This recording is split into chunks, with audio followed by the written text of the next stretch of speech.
Hello guys, welcome to my another blog. কেমন আছো তোমরা সবাই? আশা করি নিশ্চয়ই অনেক ভালো আছো ভগবানের কৃপায়, আর তোমাদের আশীর্বাদে আমরাও ভালো আছি।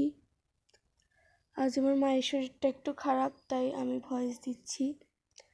দেখো, মা ভাত উঠিয়ে দিয়েছে আর সকালে ভিডিওটা করতে পারেনি।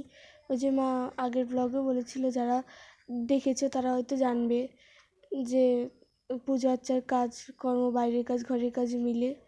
আর এদিকে আমাদের বাড়ির পিচ্চি বাচ্চারা সবাই মিলে পুজো করছে, ওদের আর কি মন্দির বানিয়ে নিয়েছে।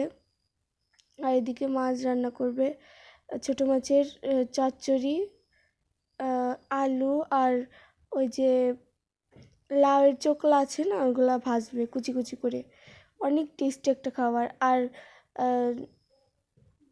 রান্না হচ্ছে পুঁটি মাছের পাতলা ঝোল আর কচুরমুখির ঝোল রান্না করবে, সবই কিন্তু কম তেলে। এটা না খুবই একটা স্বাস্থ্যকর খাবার, যত কম তেল খাবে ততই তোমাদের শরীরের জন্য ভালো। যাই হোক, এখন মনে হয় অনেকেই কম তেলে রান্না খাও।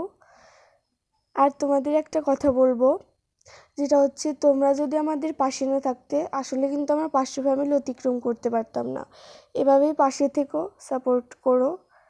তোমাদের আশায় কিন্তু আমরা এই চ্যানেলটা খুলেছি। আর তোমরা যদি রেসপন্স না করো, আমরা কিন্তু পরবর্তীতে এগোতে পারবো না। যাই হোক, দেখো, ওই পুঁটি মাছ রান্না করবে, আগে ভেজে নিয়েছিল। তারপর ওই তরকারি, যে তরকারিগুলো দেবে সেই তরকারি ভেজে নিচ্ছে।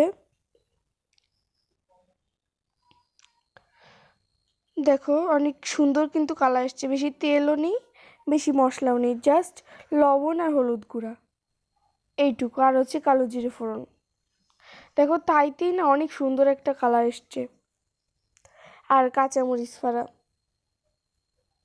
এটুকু না দিলে না, তাই তোমাদের ঘরের মানে ঘরের মধ্যে যেগুলো থাকে, যেমন হলুদ গুঁড়া, লবণ ইত্যাদি আর কি, ঘরোয়াভাবেই তোমরা এই রান্নাগুলো করে নিতে পারো। এবং তাড়াতাড়ি রান্না, কিন্তু এটা খুব সহজেই তোমরা রান্না করে নিতে পারবে। আর এদিকে ওই লাউয়ের চোকলা দিয়ে রান্না করছে, চচ্চড়ি করছে। একদম ছোট ছোট মাছ, যেগুলো পুঁটি মাছের বাচ্চা আর কি, পুঁটি মাছের সবচেয়ে ছোটো পুঁটিগুলো, ওইগুলো দিয়ে অনেক অনেক অনেক টেস্টি হয়েছে। এটাও কিন্তু বেশি তেলের না, যত তেল কম খাওয়া যাবে ততই কিন্তু শরীরের জন্য ভালো। লবণ দিয়ে দিল পরিমাণ মতো, হলুদ গুঁড়া দিচ্ছে পরিমাণ মতো। তোমরা যদি চাও একটু চিনিও ফেলে দিতে পারো। আমরা যেহেতু একটু চিনি খাই, তাই চিনি দিয়ে দেবো, একটু চিনি গুঁড়া, বেশি না, একদম অল্প, বুঝছো? একদম স্বাদ না আসলেই না এইটা, আবার অনেকে নাও দিতে পারো। আমরা একটু যেহেতু চিনি খাই, তাই একদম হালকা, একদম হালকা, ধরতে গেলে 1 চিমটি। তারপর এটা একটু জল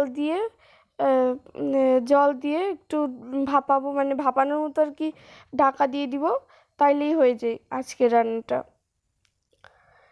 তোমরা কিন্তু অবশ্যই অবশ্যই অবশ্যই পাশে থাকবে, অবশ্যই পাশে থাকবে। আর তোমরা জানোই তো, এই দুর্গাপূজা আসলে কত কাজ লেগে যায়। বাড়ির চারপাশে পরিষ্কার করা লাগে, ঘর পরিষ্কার করা লাগে, ঘর ঝাড়া লাগে, সব জিনিসপত্র বের করে ধোয়া মোছা, অনেক অনেক অনেক কাজ আমরা যেহেতু আগে করে ফেলেছি, এই জন্য আমাদের অত প্যারা নেই। এরপর মা রান্নাঘর ঝাড়বে, তাহলে আমাদের অল কমপ্লিট। আর রান্নাঘর ঝাড়ার আগে সব কিছু ধোয়া মোছা করে নিবে, কারণ যাতে পরের দিন অত বেশি কষ্ট না হয়। আর আজকের ভিডিওটা কিন্তু এ পর্যন্তই। তোমাদের কেমন লাগলো অবশ্যই কমেন্ট করে জানাবে, এবং পাশে থাকবে, একটা লাইক করো আর সাবস্ক্রাইবটা করে দিও। বাই।